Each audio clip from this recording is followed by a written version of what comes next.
శ్రీరామ ఆ నామం ఎంతో గొప్పది.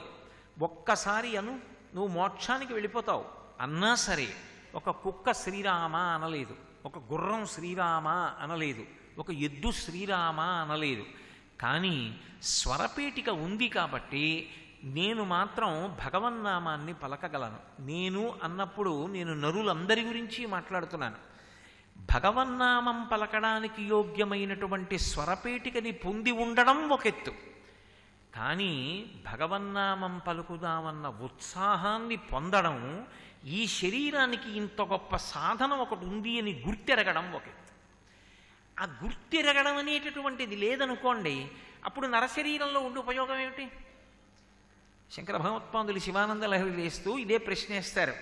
నరత్వం దేవత్వం నగవన మృగత్వం వశకత పశుత్వం కీటత్వం భవతు విహగత్వాది జననం సదాత్వత్పాదాబ్జ స్మరణ పరమానంద లహరీ విహారాసక్తం ఛేద్రూతయమిహ కింతేన వపుషా అన్నారు. వపుషా అంటే శరీరం. ఈశ్వర, నేను నరుడున, దేవతన, పర్వతాన్న, ఈగన, దోమన, ఎవరికి కావాలి?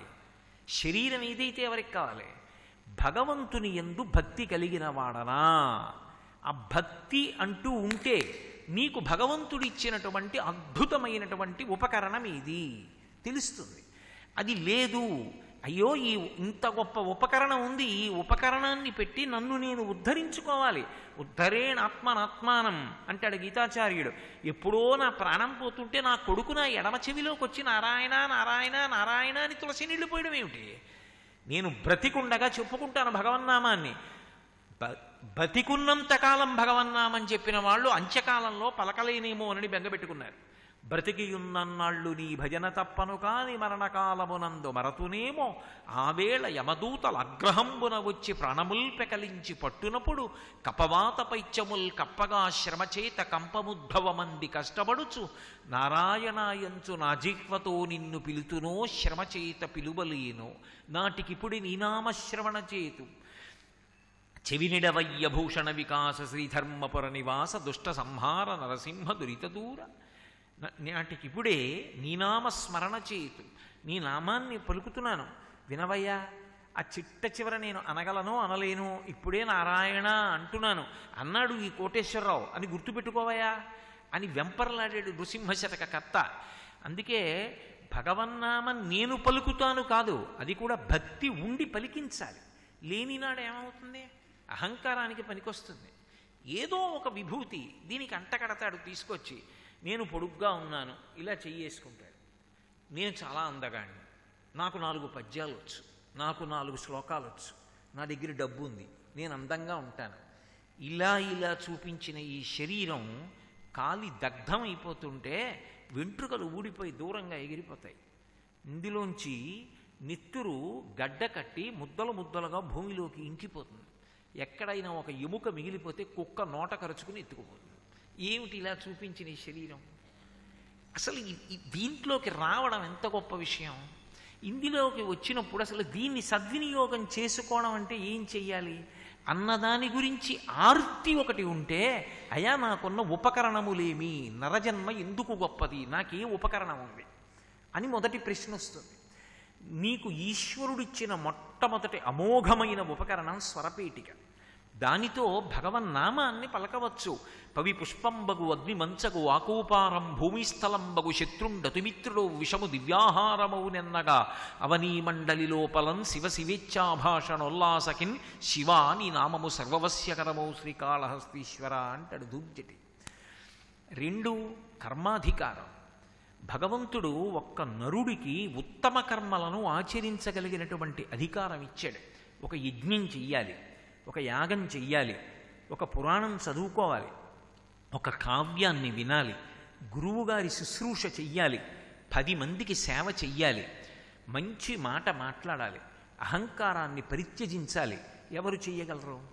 ఒక్క మనుష్య ప్రాణికే కర్మాధికారం, ఇక ఏ ఇతర ప్రాణికి లేదు.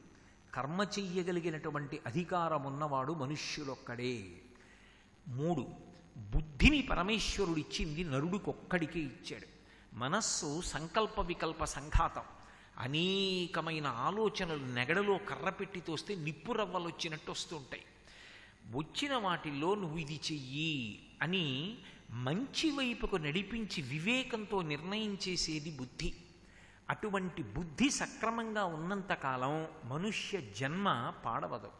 అందుకే ఏ పూజ చెయ్యండి చిట్ట చివర అడిగేది ఒక్కటే. ఏమని అడుగుతారంటే ప్రచోదయాత్ అంటారు. ఏదో కాత్యాయనాయ విద్మహే కన్యకుమారి ధీమహి తన్నో దుర్గి ప్రచోదయాత్, మా బుద్ధులను ప్రేరేపించుగాక. దేనివైపు ప్రేరేపించాలి బుద్ధిని? శాస్త్రవిహితమైనటువంటి కర్మ చెయ్యాలనేటటువంటి అనురక్తి కలగాలి. ఏదో కర్మ చేసుకుంటూ వెళ్ళిపోవడం కాదు, చేసినటువంటి కర్మ శాస్త్రవిహితమైనటువంటిదై ఉండాలి. అలా శాస్త్రం చెప్పినట్టుగా ఎవడు కర్మాచరణం చేస్తాడో వాడు చిట్ట చివరికి చేసుకున్న కర్మల నుంచి కూడా విముక్తి పొందుతాడు. ఇక మళ్ళీ జన్మ ఎత్తవలసినటువంటి అవసరం ఉండదు. నేను ఈ మాట అన్నప్పుడు, నేను ఈ నేపథ్యాన్ని మీతో మనవి చేస్తున్నప్పుడు మీరు ఒక్క విషయాన్ని బాగా గమనించాలి. ఈ శరీరానికి వేదాంతంలో అనేక పేర్లు ఉన్నాయి. అందులో దీనికి ఒక పేరు ఏమిటంటే చిజ్జడ గ్రంథి అని పేరు. ఇది తనంత తానుగా జడం. ఇందులోంచి శివం లేచి వెళ్ళిపోయింది అనుకోండి, ఇది జడం. ఇది ఒక కర్ర ఎలా అయిపోతుందో అలా అయిపోతుంది. కాలు దగ్గర పట్టుకుని పైకెత్తితే కర్ర లేచినట్టు లేచిపోతుంది. అటువంటి దీనిలో చైతన్యము ప్రవహిస్తోంది కాబట్టి దీనికి ఒక విలువ, ఒక గౌరవం, ఒక అధికారం, ఒక పని చెయ్యగలిగినటువంటి శక్తి ఏర్పడింది. దీపం ఉండగా ఇల్లు చక్క పెట్టుకో అంటే ఆ చైతన్యం ఉండగా కురుపుణ్య మహోరాత్రం, మంచి పనులు చేస్తూ వెళ్ళు, లేకపోతే నీ జీవుడు ఉద్ధరింపబడడం. నీ చుట్టూ ఉన్న వాళ్ళ గురించి ఎన్ని మాటలైనా చెప్పు, నేను కాదనను, మంచిదే. నా భార్య, నా భర్త, నా బిడ్డలు, నా బంధువులు, నా స్నేహితులు, నా శిష్యులు, ఇవన్నీ మంచిదే. కానీ ఇవి ఏవీ కూడా వెంటరానిది ఎప్పుడు అంటే ఒక్కసారి జీవుడు బయటికి వెళ్ళిపోయాడు అనుకోండి, ఇక అన్ని అనుబంధములు దాంతో ఆగిపోతాయి. కింవానేన ధనేన వాజికరిభి ప్రాప్తేన రాజ్యేన కిం వా పుత్ర కళత్ర మిత్ర పశుభిర్దేహేన గేహేన కిం జ్ఞాతైతక్షణభంగురం సపతిరోత్యాద్యం మనోదూరతః స్వాత్మార్థం గురువాక్యతో భజ భజ శ్రీ పార్వతీ వల్లభం అంటారు శంకర భగవత్పాదులు.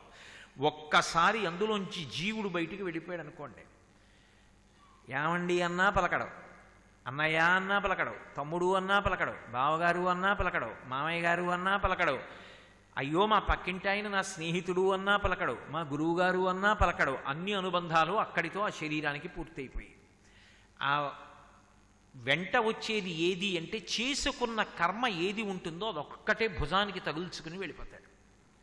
కాయము వీడి జీవుడితి కంపిత చిత్తత నీగు చుండవో నాయనయంచు ఎడ్చు నిజ నందన నందినులైనగాని కందోగిని భస్మముల్ తొలుత దుఃఖమహంబుని సొచ్చు పత్నియున్ కాయము వీడి రారు కదా చేసిన కర్మము పుణ్యము తప్ప శంకర. చేసినది ఏదుందో అదొక్కటే తగల్చుకుని వెళ్ళిపోతాడు. ఏది చేశాడో అదే వచ్చే జన్మలో జీవుడికి అన్నం. వచ్చే జన్మలో నేను ఇలా పెట్టే అధికారం పొందాలంటే ఇప్పుడు పెట్టేవాడినై ఉండాలి, ఇప్పుడు పెట్టినది ఉంటే అప్పుడు పెట్టగలను, ఇప్పుడు ఇలా పెట్టిన వాడను కాకపోతే వచ్చే జన్మలో ఇలా పట్టవలసిన వాడినే కానీ ఇలా పెట్టేవాడిని కాలేదు. అదే కదా శంకర భగవత్పాదుల కనకధారా స్తోత్రం. ఏమో ఏ మహానుభావుడు ఒక్కొక్కనాడు అతిథిగా వస్తాడో, ఏ కోరిక లేనటువంటి మహాత్ముడు ఒక రోజున అనుకోకుండా ఇంటికి అతిథిగా వస్తాడు. ఊరకరారు మహాత్ములు వా రథముల ఇండ్ల కడకు వచ్చుటెలెల్లన్ కారణము మంగళములకు మీరొచ్చుట శుభము మాకు నిజము మహాత్మా అంటాడు దశమస్కంధంలో. పాత్రత. అటువంటి మహాపురుషుడు ఇంటికి రావడం అంటే పరమేశ్వరానుగ్రహం కలిగితే వస్తాడు. ఆయన వచ్చి అరుగు మీద కాసేపు కూర్చుని వెళ్ళిపోయాడు అనుకోండి, సేద తీరి. పాత్రత. అటువంటి వాడు, ఆయన్ని నమ్ముకున్నవాడు వచ్చి వెళ్ళిపోయాడు, ఈశ్వరుడు పరమ సంతోషాన్ని పొందుతాడు. ఇప్పుడు మనుష్య శరీరానికి ఉండేటటువంటి గొప్పతనం ఎక్కడుంది అంటే ఇది చిజ్జడ గ్రంథి అయినటువంటి కారణం చేత దీనికి ఈశ్వరుడు సృజించినప్పుడు ఎందుకు సృజిస్తాడు అంటే మొదటి కారణం చేసినటువంటి పాపము పుణ్యము దీని చేత అనుభవింపచేస్తాడు. మీరు ఈ విషయం కొంచెం గంభీరంగా ఉంటుంది, కొంచెం జాగ్రత్తగా పట్టుకోవాలి. నేను గత జన్మలో ఒక పాపం చేశాను, ఇప్పుడు నేను ఈ మనుష్య శరీరంలో ఉన్నానంటే కేవలము కోటేశ్వరరావు గారు పుణ్యాత్ముడు సిద్ధాంతం చేయడం సాధ్యం కాదు. పాపపుణ్యములు రెండు ఉంటేనే కదా మనుష్య శరీరంలోకి వచ్చాను. పాపము ఉంది, పుణ్యము ఉంది. నేను ఏదో ఒక ప్రాణి అలా వెళ్ళిపోతుంటే నా చేతిలో కర్ర ఉంది, అది నా మీద తిరగబడలేదు కదా అని కర్ర వేసి కొట్టాను, దాని మోకాలు మీద తగిలింది. అది బ్రతికున్నంత కాలం ఆ మోకాలు నొప్పుతో అలా బాధపడుతూనే ఉంది. ఇప్పుడు నేను చేసిన పాపకర్మ పోవాలి కదా. ఇప్పుడు ఆ పాపకర్మ పోవాలంటే నాకు కూడా మోకాలు అలాగే నొప్పెట్టాలి. నాకు కూడా మోకాలు అలాగే నొప్పెట్టి నేను బ్రతికున్నంత కాలం నా మోకాళ్ళు నాకు నొప్పెడుతుంటే నేను చేసిన పాపకర్మ క్షయం అవుతుంది. కాబట్టి ఇప్పుడు ఈశ్వరుడు ఏం చేయాలి? ఈ శరీరాన్ని ఇచ్చి దీని మోకాళ్లకు నిప్పెట్టాలి. ఈ మోకాళ్ళకి నిప్పు వచ్చింది అనుకోండి, నేను ఒక రకంగా ఏం చేయాలి? చాలా సంతోషించాలి. ఎందుకని? నా పాపం పోతోంది కాదు. నేను మీతో మరి యథార్థం మీరు నన్ను కర్మ పునర్జన్మ గురించి మాట్లాడు అంటే ఇది తప్ప ఇంకేం మాట్లాడండి. నేను గత జన్మలో చేసినటువంటి పాపం ఉంది, అది పోవాలి. పోవాలి అంటే దుఃఖం అనుభవించాలి. దుఃఖం అనుభవించాలంటే మానసికంగా అనుభవిస్తానండి అంటే కుదరదది. అది శరీరానికి బాధ కలగాలి, అందుకని దీన్ని ఇవ్వాలి. ఇప్పుడు ఏమవుతుంది? దీనికి కొన్నాళ్ళు బాగుంటుంది, కొన్నాళ్ళు పోయాక నొప్పులు వచ్చిన తర్వాత ఇక కూర్చోవడం కష్టం, లేవడం కష్టం, అన్ని బాధలే. ఇప్పుడు ఏమైంది? గతంలో చేసిన పాపం పోతోంది. గతంలో చేసినటువంటి పుణ్యకర్మ ఉంది. ఏదో ఒక అతిథిని పరమ ఆదరంతో ఆదరించి పట్టెడన్నం పెట్టాను కాబట్టి నాకు ఆకలితో ఉండవలసిన అవసరం లేకుండా పాత్రత కలిగిన మహాపురుషుడికి ఒకడికి అన్నం పెట్టా. నా జీవితంలో ఎప్పుడూ నేను ఆకలితో ఉండవలసిన సందర్భం ఏర్పడకూడదు.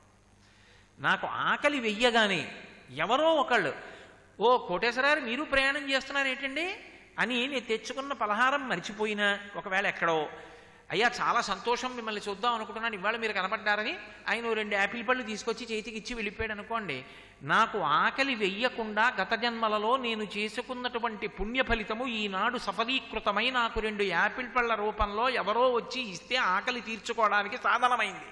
అంటే పుణ్యం పోయింది, చేసిన పుణ్యం పోయింది. 2 యాపిల్ పళ్ళు వచ్చాయి, మోకాళ్ళ నొప్పులు వచ్చాయి, పాపం పోయింది.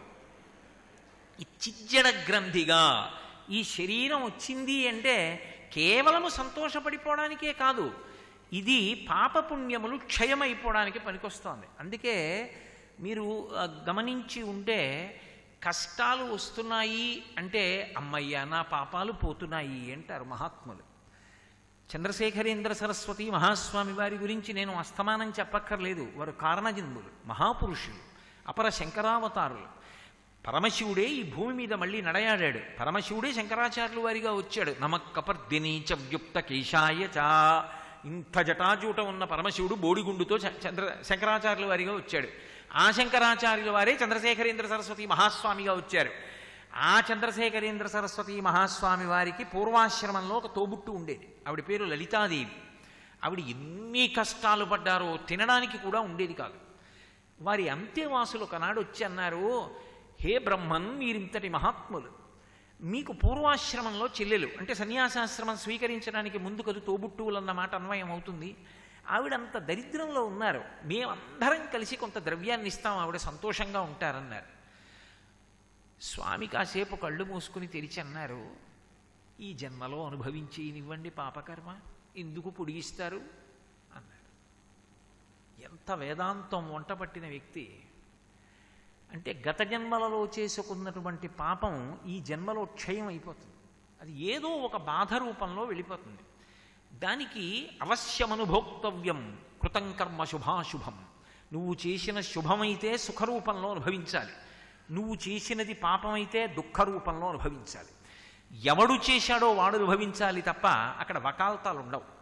నా బదులు వీడు అనుభవిస్తాడండి అనడానికి ఉండదు. ఎవడు జీవుడు చేశాడో వాడే అనుభవించి తీరాలి. ఇదొక్కటి వంట పట్టిందనుకోండి, ఎందుకు వచ్చిన గొడవ అన్న మాట ఒకటి వస్తుంది. ఇవాళ బాగుంటుందేమో కానీ ఇది అనుభవంలోకి వస్తే ఎంత గొడవ, నాకు వద్దులే, నేను వెళ్ళను దాని జోలికి అనిపిస్తుంది. కాబట్టి కర్మ పునర్జన్మకు హేతు. ఒక ప్రశ్న నన్ను వేయచ్చు, ఏమండి కేవలం పుణ్యం చేస్తే, పాపం చేయకుండా పుణ్యం ఒకటే చేసుకుంటాను, తప్పేముంది? నేను మీకు ఇందాక మనవి చేశాను కదా, దేవతా పదవులలోకి పెడతారు, మళ్ళీ తిరిగి అయిపోయిన తర్వాత మళ్ళీ మనుష్యుడిగా వచ్చేస్తారు. ఇప్పుడు ఒక ఆయన్ని బంగారు గొలుసులతో కట్టేశారు, ఒక ఆయన్ని ఇనప గొలుసులతో కట్టేశారు. బంగారు గొలుసులతో కట్టబడ్డ వ్యక్తి ఇనప గొలుసుల చేత కట్టబడ్డ వ్యక్తి వంక చూసి, చూశావా నేను బంగారు గొలుసులతో కట్టబడ్డానని సంతోషిస్తున్నాడు అనుకోండి. ఏమిటిది ఆ ఆనందానికి అర్థం? ఇద్దరూ కట్టబడ్డారా లేదా?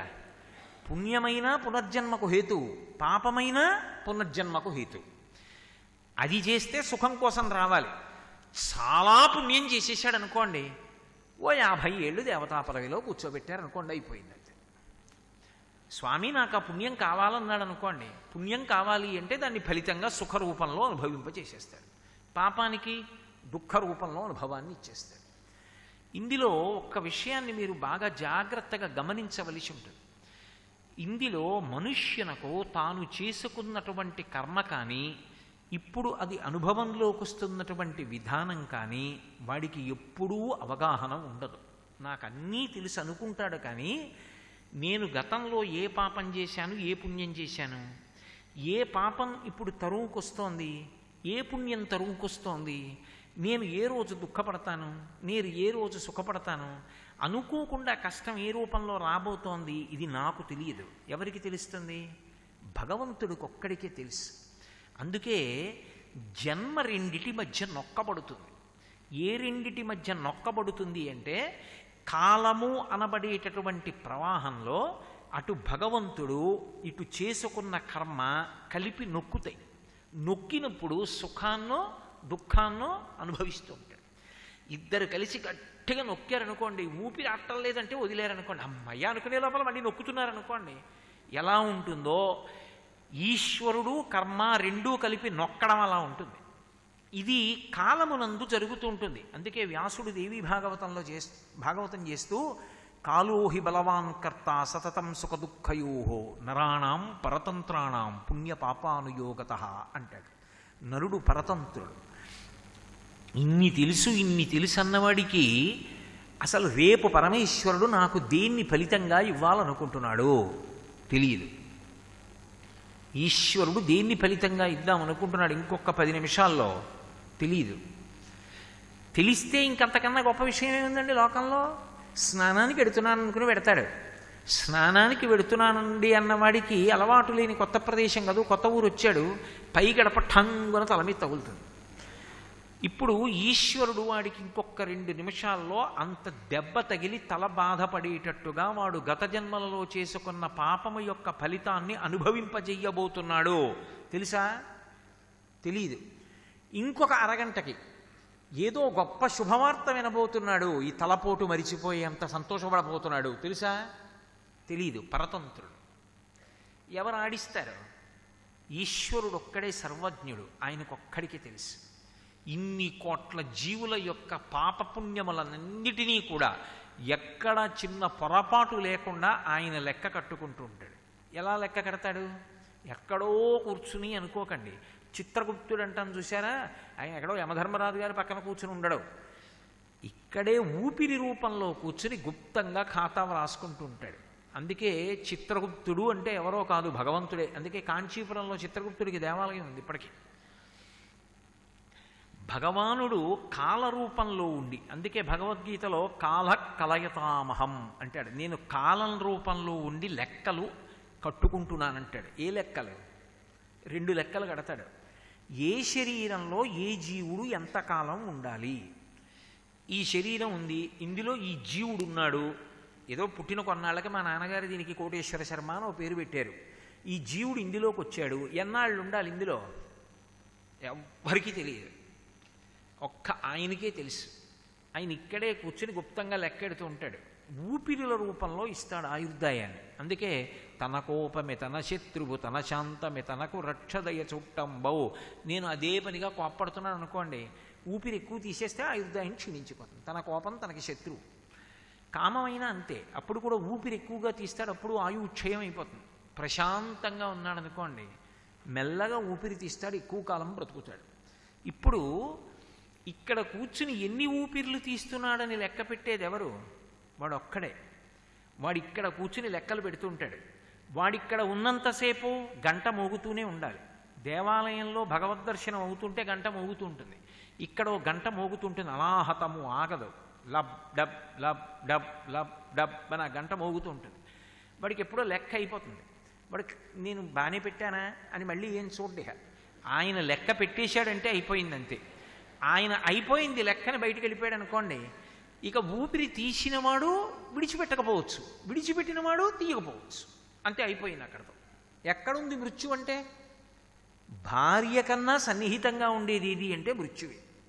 అందుకే అది ఎప్పుడు వస్తుందో తెలియదు, వచ్చే లోపల ఈ శరీరాన్ని వాడడం మొదలుపెట్టి కురుపుణ్య మహోరాత్రం, తొందరగా మంచి పనులు దీంతో చెయ్యి, అవి నీ జీవుణ్ణి ఉద్ధరిస్తాయి. బయట వాళ్ళు అలా ఉండిపోతారు, కానీ నీ జీవుడికి నువ్వు దీనితో చేసుకున్నదేదో అది నిన్ను ఆనందింపచేస్తుంది, నీకు ఉత్తమగతులు కల్పిస్తుంది, నీకు పునర్జన్మకి అది హేతు అవుతుంది. ఇందులో మీరు ఒక విషయాన్ని బాగా గమనించవలసి ఉంటుంది. ఇందులో కర్మ అన్న మాట నేను వాడినప్పుడు శాస్త్రీయమైనటువంటి కర్మ చెయ్యండి అని అర్థం. పుణ్యకర్మ అన్న మాటకు అర్థం ఏది పుణ్యమో ఏది పాపమో అని నన్ను అడిగారు అనుకోండి, చేసిన కర్మని బట్టి ఇది పుణ్యము ఇది పాపము అని చెప్పడం కుదరదు. నేను అన్న మాట మీరు బాగా పట్టుకుంటున్నారో పట్టుకోవట్లేదో. ఈ పని ఇప్పుడు చేస్తే ఇది పుణ్యం అండి అని చెప్పడం కుదరదు. ఈ కార్యం ఇప్పుడు చేస్తే ఇది పాపం అండి అని చెప్పడము కుదరదు. కత్తి పట్టుకోవడం తప్పు అని అంటాను ఎవరి విషయంలో? దొంగ కత్తి పట్టుకుని నా వెంట పరిగెత్తుకొస్తున్నాడు, నేను బాబోయ్ వీడు పొడి చేస్తాడని చెప్పి పరిగెత్తుకుంటూ పోతున్నాను. ఆ వస్తున్న దొంగ పరిగెత్తుకొస్తూ వస్తూ ఓ రాయి తన్నుకు పడిపోయాడు. పడిపోవడంలో కత్తి అంత దూరం వచ్చి పడింది. ఇప్పుడు ఆ కత్తి నేను పట్టుకున్నాను, రారా దగ్గరికి అన్నాను. వాడు పరిగెడుతున్నాడు, నేను వాడిని పొడవను, వాడు పారిపోతే నాకు చాలు. ఇప్పుడు కత్తి దొంగ దగ్గర ఉంటే నేను పరిగెత్తాను, కత్తి నా దగ్గర ఉంటే దొంగ పరిగెత్తాడు. ఇప్పుడు పుణ్యం ఎవరిది, పాపం ఎవరిది? అంటే కత్తి చేతిలో ఉండడం పుణ్యం కాదు, వాడి చేతిలో ఉంటే అది ఇంకొకడికి భయహేతు పాపకర్మ. నా చేతిలో ఉంటే ఆత్మరక్షణ, నేను వాడిని చంపే ఉద్దేశం నాకు లేదు, నేను చంపను, పుణ్యానికే పనికొచ్చింది. అందుకే కర్మ తజ్జడం అంటారు రమణ భగవానులు. కర్మ కర్మగా కాదు ఫలితాన్ని ఇచ్చేది, కర్మ కన్నా కూడా ఏది ఫలితం అంటే మీ భావన ప్రధానం. మీరు ఏ భావనతో అది చేస్తున్నారు?